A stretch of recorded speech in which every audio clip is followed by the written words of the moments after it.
Serious, what mysteries from the early days of the internet are still unsolved to this day? Death of Philip Taylor Cramer, the bass guitarist for Iron Butterfly, who became a computer engineer. He was said to have been working on data compression techniques and may have been assassinated, but his death was ruled a suicide. The whole story and family are weird. It made the rounds as a favorite early internet conspiracy and then just disappeared. Is this the guy who made some video compression software that had impossible quality retention? Yup. From what I remember of the old sites debating conspiracy theories, Russian Mafia, American Casino Mafia, or some early hacker group worthy even bets as the thieves/murderers. There was that guy in the middle 90s who designed his girlfriend using software. He ended up with something like a mugshot, then posted it, hoping to find her in real life. He swore he was in love with her. This image he had created, he became an immediate laughingstock. I can't locate any links, but I remember one person referring to the girl as chiclet teeth. Anyway, I wonder if the guy ever found her. Is the Heavensgate website still up and running? Yes, it is. But the real question is, who is paying for it to stay up? The ones who stayed behind. I think a few of the cult members stayed behind so they could keep the site up, and whatever else of the cult running. It may have just been one person even. Yeah. If you could skip going to heaven and be the website admin, that would be great. Probably just that guy who's glad all the tickets stopped coming in. A young girl went missing or was killed in a certain area, and as time passes, on YouTuber Old White Guy titled The Anniversary of That Girl's Disappearance/Death with the location stares into the camera and is just laughing menacing for quite a while before the video ends with him smiling. I've never heard of this before. Could I trouble you for more details if you remember them? I think it was some guy obsessed with Maura Murray. Just how many sex offenders did I talk to as a 13/F/NC in all those AOL chat rooms? Or was I really just talking to other idiot teenagers? That and what happened to Rotten.com. Rotten.com totally scarred me.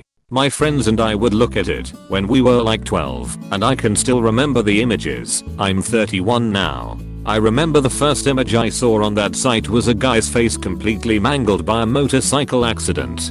That left a hell of an impression on me. For me it was a guy decapitated by a helicopter. Ike.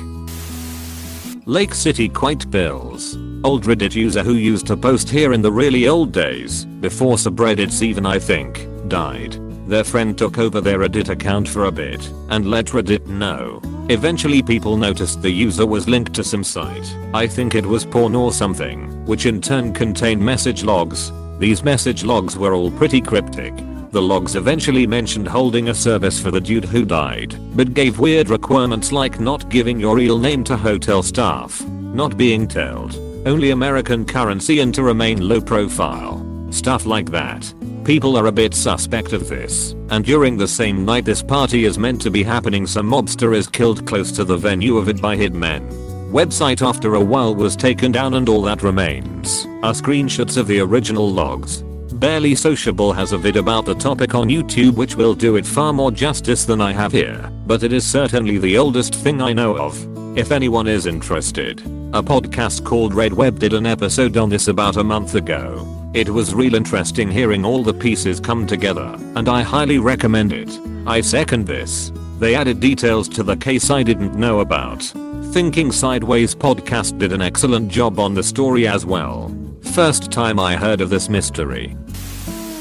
Wouldn't say early internet but interesting nonetheless. There was a multitude of killers who have posted on 4chan. One who asked the question, what does /b/keep in the freezer? They then proceeded to post pictures of body parts with timestamps to prove it authentication. Another one was, again 4chan, a guessing name of a missing person, and provided a freebie which when guessed correctly lead to the coordinates of where the body was buried. Are you shitting me, or is that true? Yeah. The coordinates one was originally posted as a thread with a pic of the missing girl and the message, if this thread gets trips, I'll tell you where to find her, with trips meaning a triplicate number in the post number, egg 222, or 777, etc., which was not something you could see ahead of time. Someone made a reply in the thread with trips. and the op replied with GPS coordinates. 2 days later someone posted a news article from the nearby city with an update about the girl's body being found. Christ. Don't bring me into this. A guy eating a soup and crying, while 2 Teletubbies were reassuring him. That vid scared me for years lol. Then due to seeing worse I became desensitized to it. What can be worse than that? I saw a mouse getting its pee-pee cut off with scissors through a selfish person in Discord. Dog with its head slashed and bleeding due to that one Instagram account Ugandan Knuckles. Many more I've blocked out of my memory. Can't think of them, but I know of so many once I hear something related to them. I've never enjoyed those gore pictures. I was in college in the late 90s when the internet was first really taking off, and I had friends who would spend hours looking for pictures like that. It was never for me and never will be.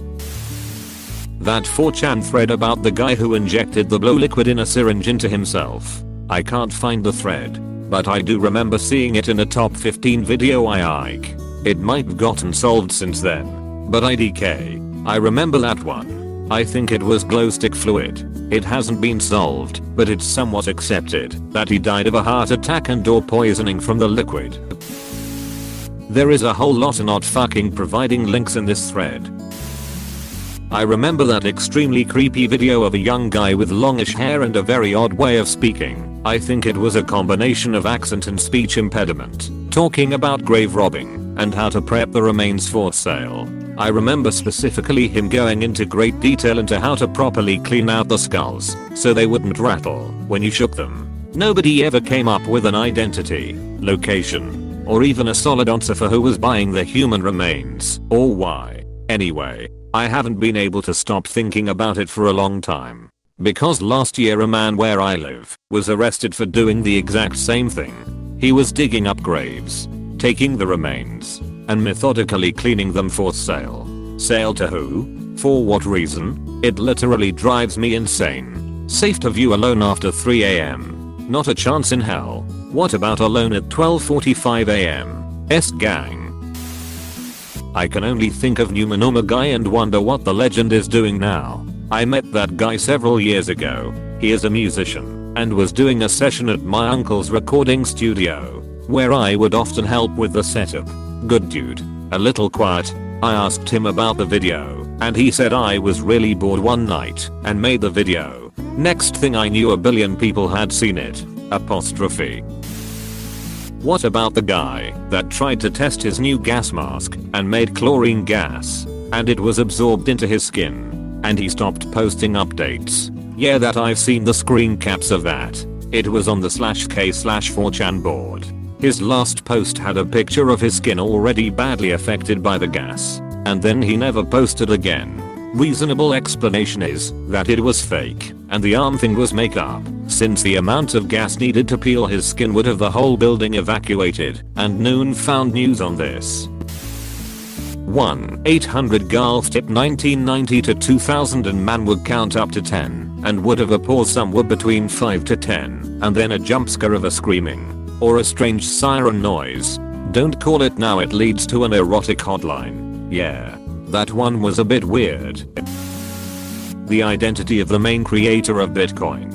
Many speculations but still no solid proof of who they are exactly. Just that their Bitcoin wallet remains untouched, and there's speculation for that too, like they're waiting to dump it when the time's right, or has simply lost the code to the wallet. Still interesting altogether. Wouldn't be surprised if Satoshi Nakamoto were several people communicating to each other and solving math problems to ensure they are all Satoshi Nakamoto. Who won the Zach and Codied Animals cruise? A true mystery.